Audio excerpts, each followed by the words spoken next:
I tracked the missing inheritance to a luxury condo bought for another man. It started with a lawyer's letter, a dry, official document that landed on my doorstep like a misplaced bomb. It spoke of my Uncle Robert, a man I barely knew, a phantom in my family's history. He'd passed, and apparently he'd left me something significant.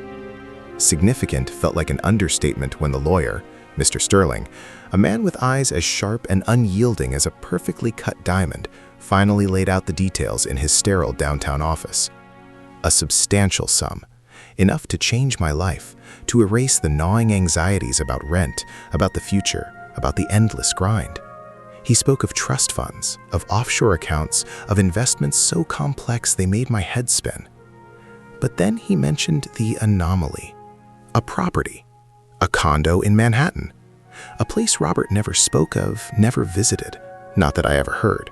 And that's where things got strange. Mr. Sterling cleared his throat, his gaze flicking from the paperwork to mine, a subtle shift that telegraphed something unspoken. There's a rather significant oversight in the initial disposition of this particular asset, Mr. Davies, he'd said, his tone measured, professional.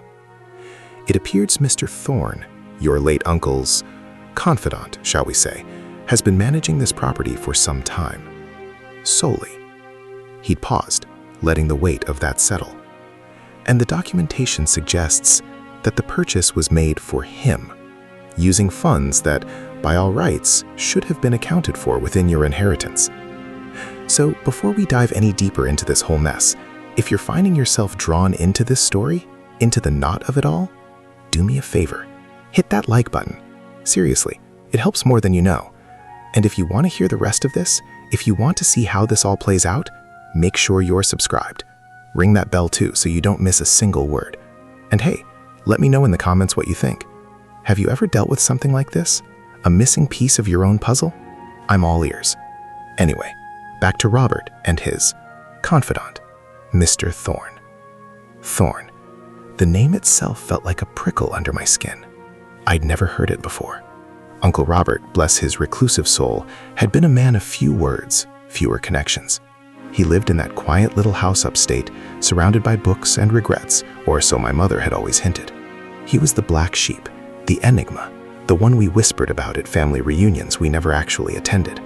And now he'd left me a fortune. And a mystery. A luxury condo in Manhattan, apparently purchased for a man named Thorne, with money that was supposed to be mine. It wasn't the money itself that bothered me, not at first. It was the deception, the sheer audacity of it. Who was Thorne? And why had Robert, the man who apparently lived like a pauper, suddenly bought a high-end apartment for him? The instinct to protect what was mine, what had been promised, flared hot and quick. I wasn't a detective, not by a long shot. My life was a predictable rhythm of early mornings, spreadsheets, and the quiet hum of my little apartment in Queens. Sarah, my girlfriend, was the vibrant pulse of my world. We'd been together for 3 years, building a life, a comfortable, unassuming life. She was the sunshine to my occasional gray skies, the steady hand that anchored me when the world felt too much. We talked about futures, about maybe a small house in the suburbs, about kids someday, all the normal, beautiful things. This inheritance, this Thorne character, it felt like an earthquake rumbling beneath that foundation. Mr. Sterling, sensing my growing unease, or perhaps just wanting to close the file, offered what little he could. Thorne's name, an address for the condo, a swanky building in Tribeca, and a vague nod to Thorne's profession. He's in finance, Sterling had said, with a dismissive wave of his hand. A deal maker. Robert had interests there. Interests. That was a polite way of putting it, I suspected. I spent the next few days consumed. The spreadsheets at work blurred into meaningless numbers. My mind was a relentless loop of Thorne, Tribeca, and that phantom condo. Sarah noticed, of course, she always did. "Everything okay?" she'd ask, her brow furrowed with concern, her hand resting gently on my arm. "You've been a million miles away." I'd tried to brush it off, to shield her from it. "Just work stuff," I'd lied, the guilt a familiar sting. But how could I explain that a ghost from my uncle's past had just upended our quiet reality? That a man I'd never met might be living in a luxury apartment bought with my money? The seed of suspicion had taken root, and it was already growing thorns of its own. I started digging, Online searches, social media stalking, anything I could do from my worn-out laptop in my living room. Thorn. There were a few hits, a LinkedIn profile, surprisingly sparse, a few mentions in old society pages, always in the periphery of some high society gala or charity event. He looked polished, expensive, the kind of man who wore tailored suits like a second skin, whose smile was practiced and confident. Nothing about him screamed confidant of a reclusive old man who lived on boiled eggs and books. The discrepancy was jarring. I found a picture, a paparazzi shot from years ago, Thorn with a woman on his arm. She was stunning, dressed in designer clothes, her hair a cascade of blonde silk. They looked like they belonged in a magazine spread. And then, a thought, a cold, creeping dread, began to unfurl in my gut. What if Thorn wasn't just a business associate? What if Robert's interests were more personal? The thought was repulsive, yet it refused to leave. It gnawed at me, fueled by the lack of concrete information. I needed to see this condo. I needed to see Thorn. Sarah, despite my evasiveness, was my rock. She suggested we take a weekend trip, just to get away, to clear my head. Maybe a change of scenery will help, she'd said, her eyes full of that unwavering love that always managed to disarm me. I'd agreed, a part of me hoping the distance, the distraction, would somehow make this whole Thorn business fade. But it didn't. It festered. It morphed. The drive into Manhattan felt different this time. Every skyscraper seemed to mock me. Every expensive car a symbol of a world I was only just beginning to glimpse. I told Sarah I wanted to visit a specific gallery, something I knew she'd be interested in. My real destination, however, was Tribeca. I parked a few blocks away, the familiar hum of city traffic a stark contrast to the frantic beat of my own heart. The building was exactly as Mr. Sterling had described, sleek, modern, all glass and steel, exuding an air of quiet opulence.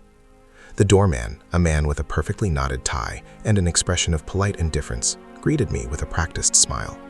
"Can I help you?" he asked, his eyes scanning me with a subtle assessment that made me feel instantly out of place. My worn jeans and faded jacket felt like a costume. "I'm looking for Mr. Thorn," I said, my voice a little rougher than I intended. "Daniel Thorn."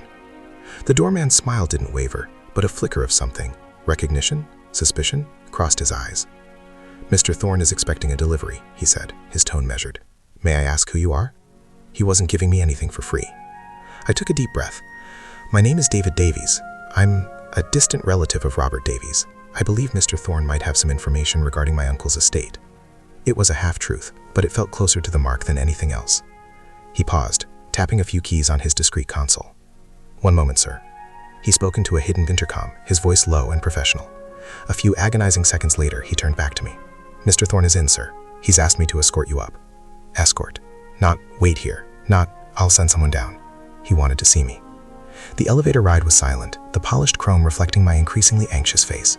Floor after floor ascended, the city shrinking beneath us.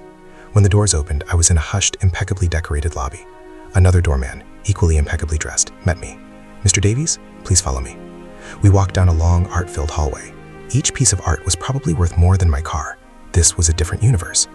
And then we stopped in front of a massive, dark wooden door. The doorman knocked, a sharp, decisive rap.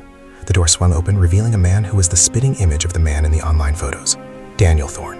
He was older, of course, the sharp edges softened by time, but the same confident air, the same immaculately tailored suit was there. His eyes, a piercing blue, met mine. There was no surprise, no warmth. Just a cool, assessing gaze. "Mr. Davies," he said, his voice a deep, smooth baritone, completely devoid of emotion. "Please, come in." The apartment was breathtaking. Floor-to-ceiling windows offered a panoramic view of the Manhattan skyline, a glittering tapestry of lights. The decor was minimalist, expensive, every piece of furniture a statement. It reeked of wealth and control. It was everything my little apartment in Queens wasn't. "Have a seat." Thorn gestured to a plush leather sofa. He remained standing, a subtle power play. I sat, my hands clenched in my lap. Sarah would have loved this place, I thought, a pang of guilt hitting me. But she wasn't here. She was miles away, blissfully unaware of the rabbit hole I'd just stumbled down. Thorn circled me, his movements fluid and predatory. "I presume you're here about Robert's estate," he said, his tone casual, as if we were discussing the weather. "Mr. Sterling has been thorough." "He has," I managed, my voice still a little shaky. "But there's something that doesn't add up, Mr. Thorne. The condo. This condo. Mr. Sterling indicated that this property was purchased for you, with funds that were meant to be part of my inheritance." I watched his face, searching for any reaction, any flicker of guilt or surprise. There was none. His expression was a mask of polite, unreadable calm. "Robert had his own reasons," Thorne said, his gaze fixed on the skyline, as if the city held the answers. "He was a generous man in his own way." Generous? Robert, the man who lived on a shoestring? Generous enough to buy you a luxury apartment in Tribeca? I pushed, the anger finally starting to simmer beneath the surface. With money that should have been mine? He barely spoke to me, Mr. Thorne. He had no other family to speak of. Why you? Why this? Thorne finally turned to face me, a faint, almost imperceptible smile playing on his lips. Robert and I had a very unique arrangement, Mr. Davies. A partnership. He provided the capital, I provided the expertise. This apartment was a token of his appreciation, a safe haven. A safe haven? For whom? For what? The words felt hollow, rehearsed. A partnership, I repeated, the word tasting like ash in my mouth. So, this entire place, this lifestyle, it's all funded by my uncle's money? My voice rose, the carefully constructed composure beginning to crack.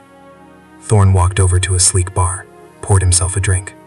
He offered me one, but I shook my head. Robert made his choices, Thorne said, his tone still maddeningly level. And so did I.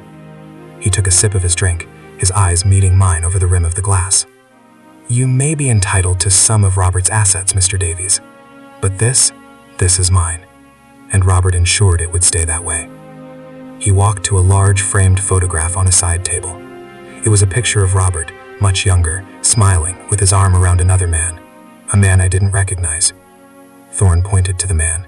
"This," he said, his voice dropping to a near whisper, laced with something I couldn't quite decipher: pride, regret. This was Robert's true partner, his true love. And this apartment? It was bought for him, before I ever came along. My blood ran cold. Robert's true love? Not Thorne? The implication was a physical blow. Thorne wasn't the beneficiary. He was just the caretaker? The manager? And who was the man in the photo? The man Robert truly loved? The man this penthouse was really for? Thorne watched my face, a flicker of something unreadable in his blue eyes. Robert entrusted me with much, Thorne continued, his voice a low murmur, including ensuring certain things remained protected, even after his passing. He gestured around the opulent apartment, the glittering view. This was meant to be a sanctuary, for memories, for a love that society couldn't acknowledge. He paused, his gaze sharpening. You see, Mr. Davies, the missing inheritance, it's not entirely missing. It's just allocated differently than you might have expected.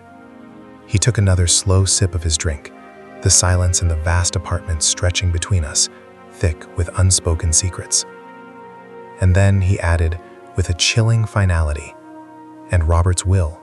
It's very clear about who benefits from this particular asset. The implication hung in the air, heavy and suffocating. Benefits from this particular asset. It wasn't me. It wasn't Thorne, not entirely. So who was it?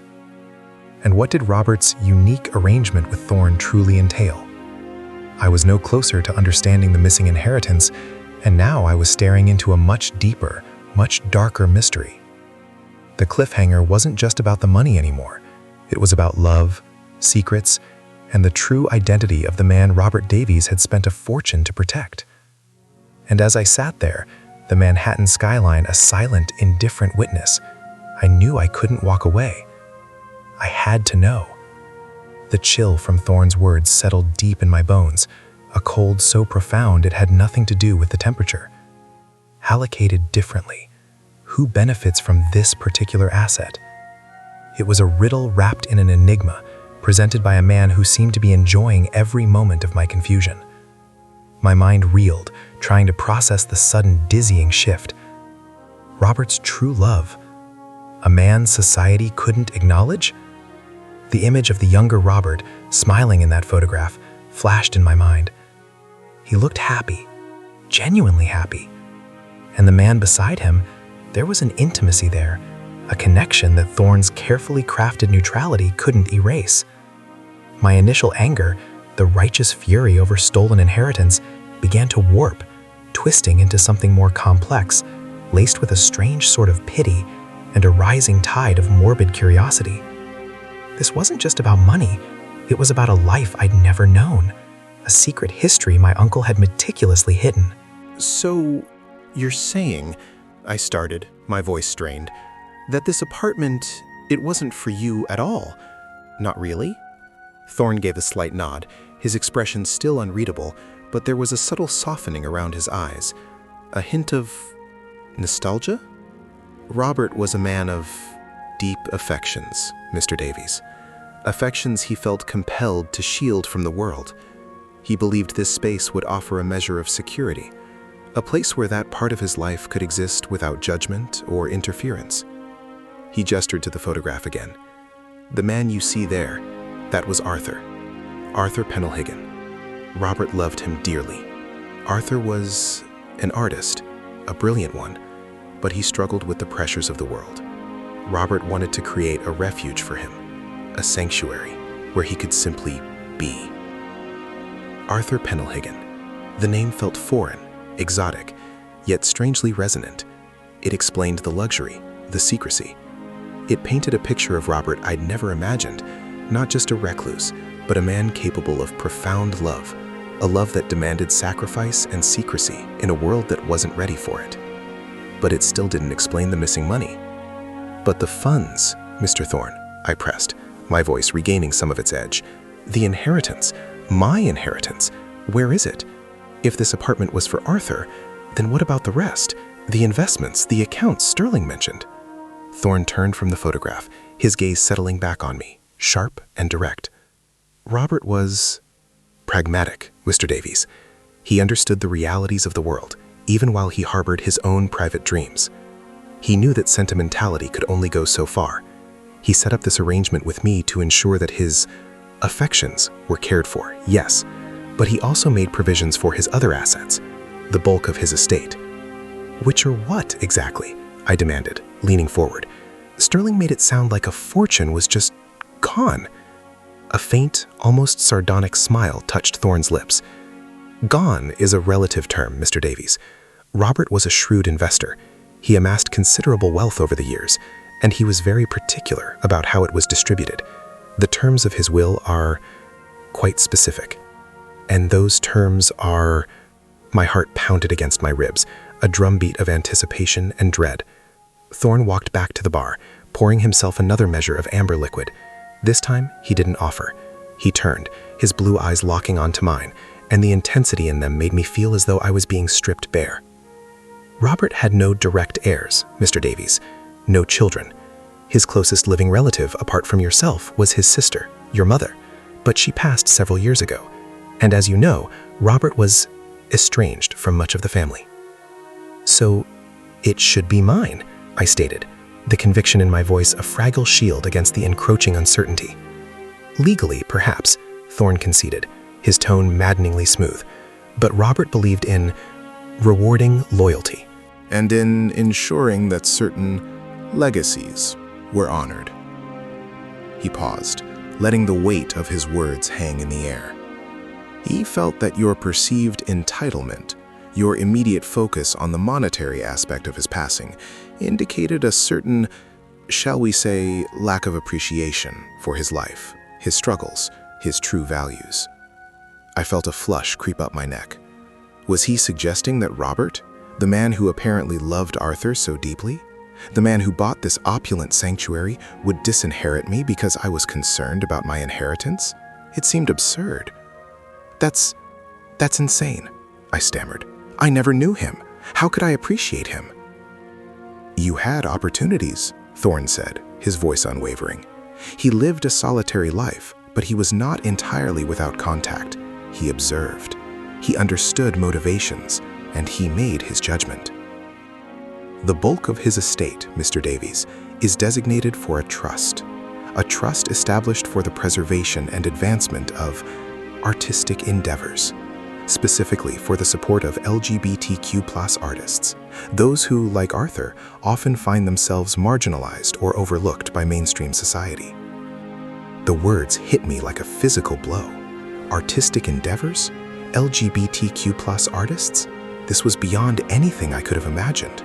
Robert, my recursive, enigmatic uncle, had secretly been a patron of the arts, a champion of a community he himself was part of.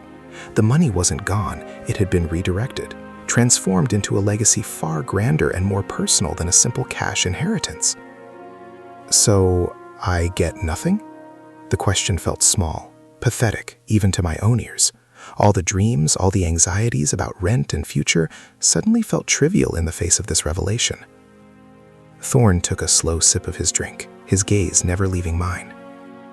You receive a modest stipend, Mr. Davies, enough to cover your current living expenses for a defined period, with the stipulation that you pursue a course of study or vocational training that will enable you to become self-sufficient.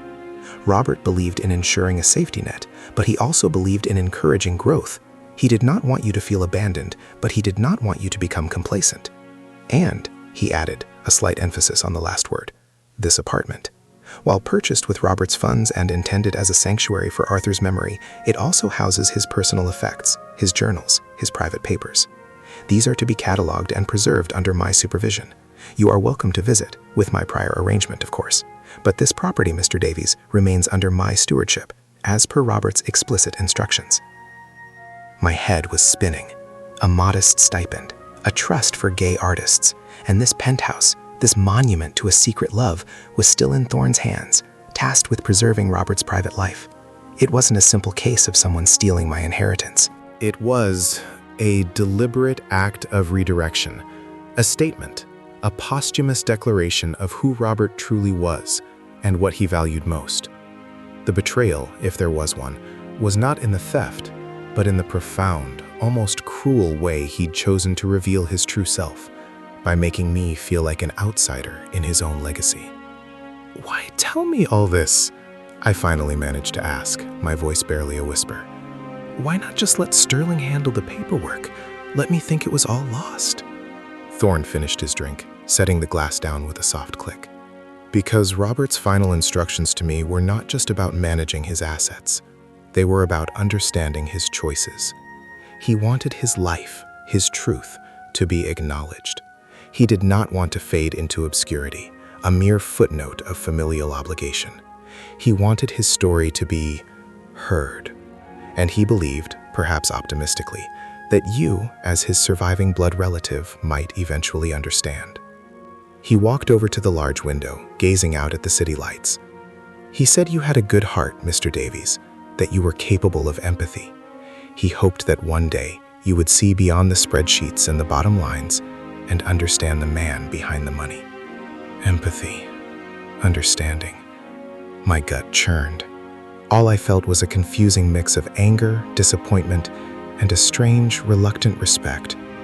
Robert hadn't just been a lonely old man.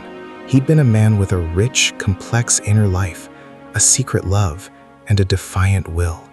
He'd used his wealth not just to provide, but to make a statement. And in doing so, he'd left me not with a fortune, but with a profound, unsolvable puzzle. So, that's it? I asked, the flatness of my voice betraying the turmoil within. I just accept this? The stipend, the trust, this monument to a love I never knew? Thorne turned, his expression softening, the mask of impassivity finally cracking to reveal something akin to genuine sympathy. Robert made his peace, Mr. Davies. He lived his life as fully as he could, given the constraints of his time and his circumstances. He left behind a legacy that will, I believe, make a positive difference in the world, and he entrusted me to see it through. He walked towards me, stopping a few feet away. As for you, the choice is yours. You can resent Robert for his choices, or you can try to understand them. You can see this as a loss or as an opportunity. Robert hoped for the latter. He reached into his jacket pocket and pulled out a small, worn leather-bound journal. It looked ancient, fragile. "This belonged to Arthur," Thorne said, his voice hushed. Robert kept it here, amongst his most treasured possessions. He believed it held a certain magic, a reflection of Arthur's soul. Perhaps you might find some solace, some understanding in its pages. He held it out to me. My hand trembled as I reached for it. The leather was smooth, cool beneath my fingers. It smelled faintly of old paper and something else, something floral, like dried lavender. It felt like holding a piece of Robert's secret heart. "What do you want me to do with it?" I asked, my voice rough. "Read it," Thorne said simply. "Understand it, and then decide what comes next. Robert's story is not entirely over, Mr. Davies, and neither is yours." He gave me a long, searching look, a look that conveyed more than words could. "The trust is being finalized. The legal aspects will be handled by Sterling, but the true essence of Robert's legacy, that is something you now carry too.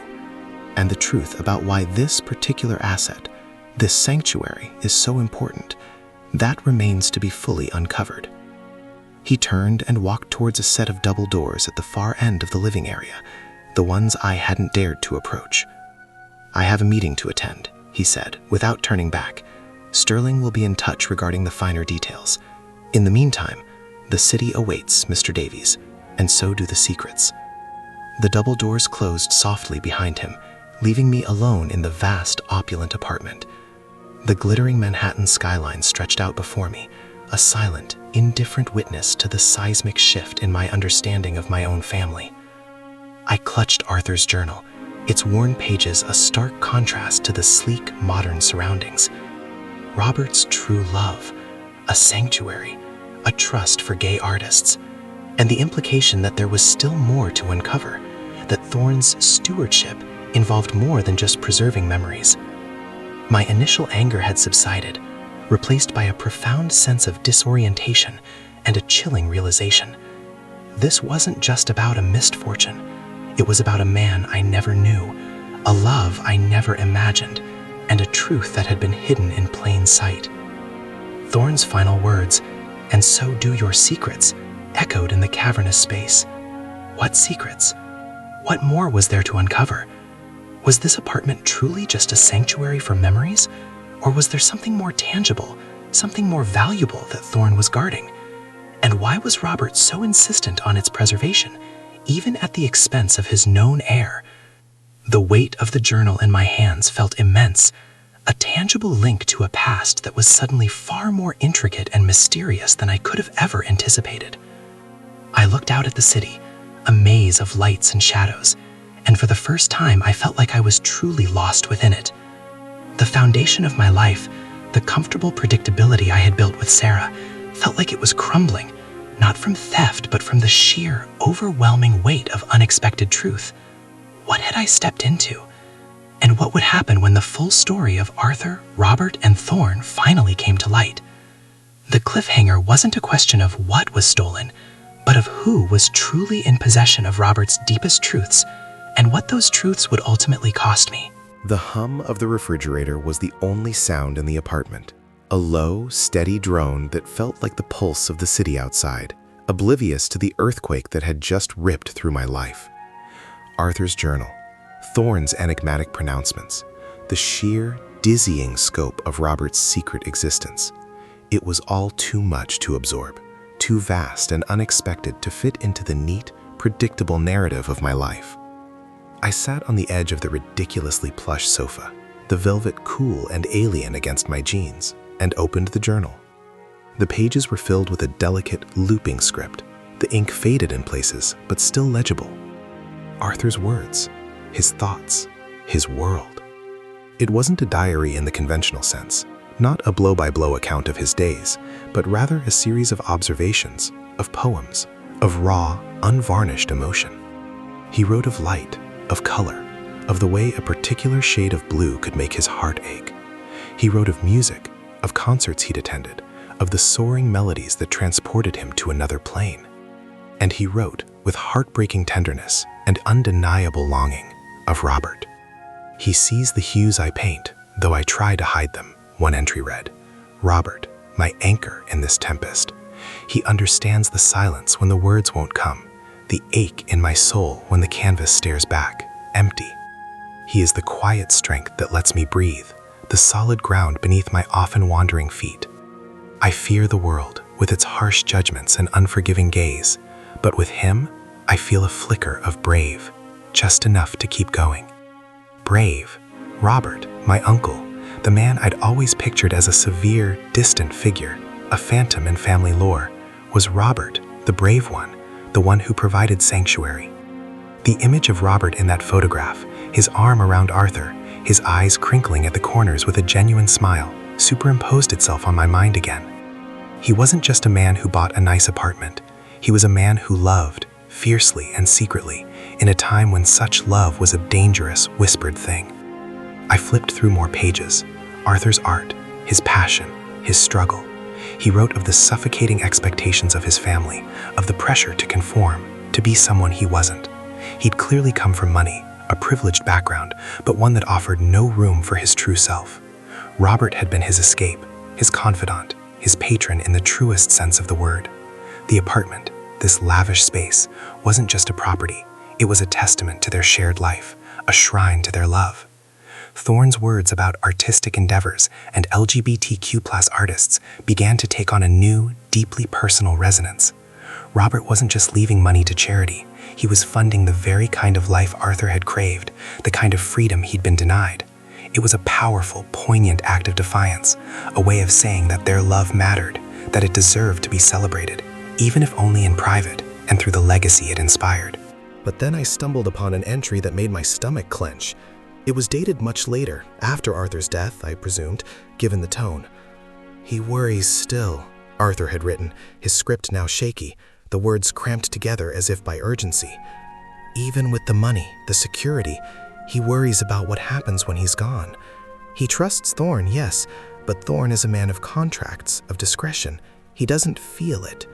Robert needs someone to understand the why, the deep, abiding reason for this place. It's not just a testament, it's a repository, a place where proof exists. He fears the will might be challenged, that people will try to erase us, to paint over our history. He told Thorne, if they question the essence of the trust, if they try to delegitimize Arthur's place in my life, then Thorne must reveal the full truth, the truth that protects the sanctuary. I pray it never comes to that, but Robert is a cautious man. He has seen too much prejudice to be complacent. Proof, erase us. My heart began to pound, a frantic, uneven rhythm against my ribs. This was more than just a story of forbidden love and posthumous support. This was about a potential legal battle, about Robert's fear of his legacy being undone. Thorne's stewardship wasn't just about keeping the apartment pristine. It was about guarding something vital, something that proved the authenticity of Robert's deepest affections. I looked around the apartment again, my gaze sweeping over the expensive furniture, the curated art on the walls, the panoramic windows. It was beautiful, undeniably so, but now it felt charged with a different kind of energy, a palpable sense of hidden history and whispered secrets. What proof did Robert fear would be challenged? What evidence of their love, beyond the obvious affection Thorne had described, did he need to preserve? A chill, far colder than the apartment's air conditioning, traced its way up my spine. The implication hung heavy in the air. Thorne had given me just enough to understand, just enough to spark a deeper curiosity, but not enough to know the full story. And that, I suspected, was precisely how Robert had intended it.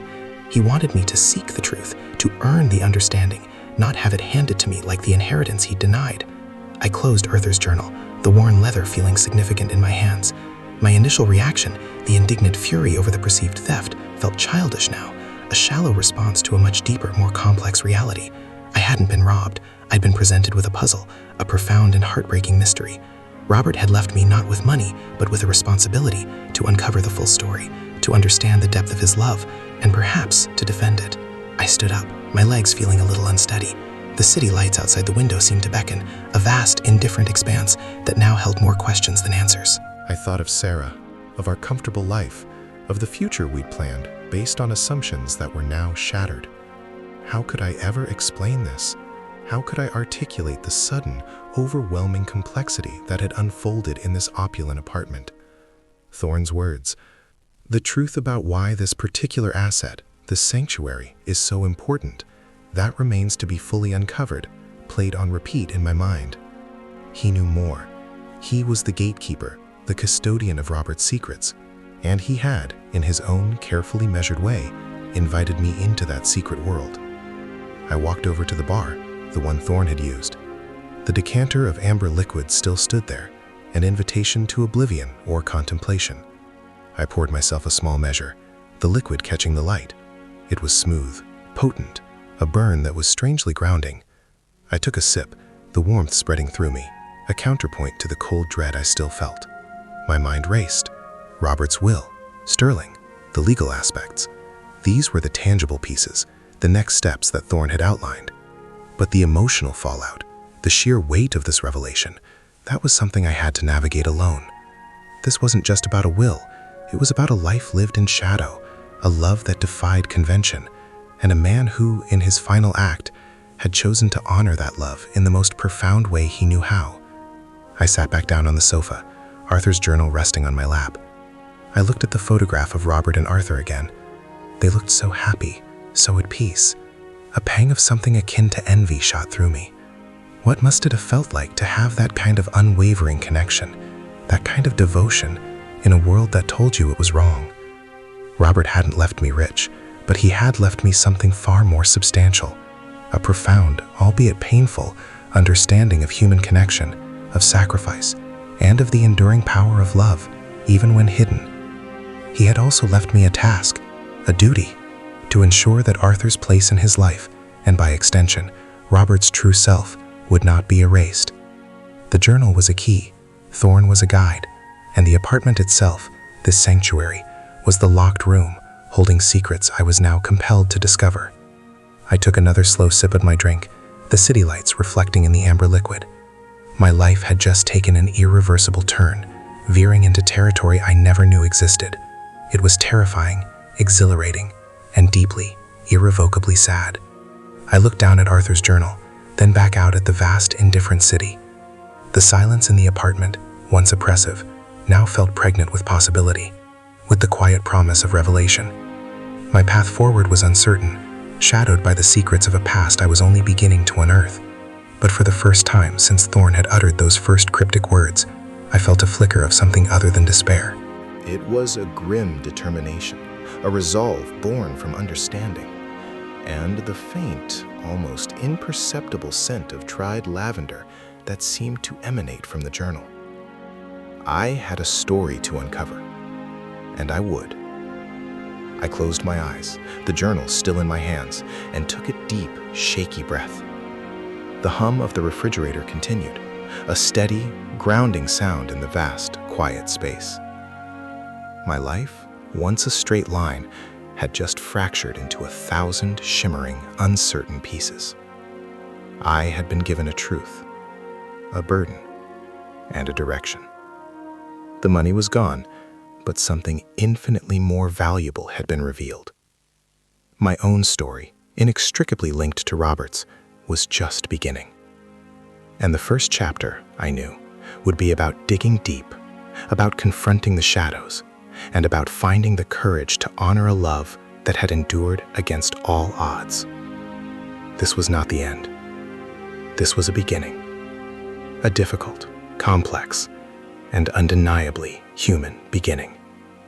I opened my eyes, the city lights a blur of promise and peril. I was ready to face whatever came next.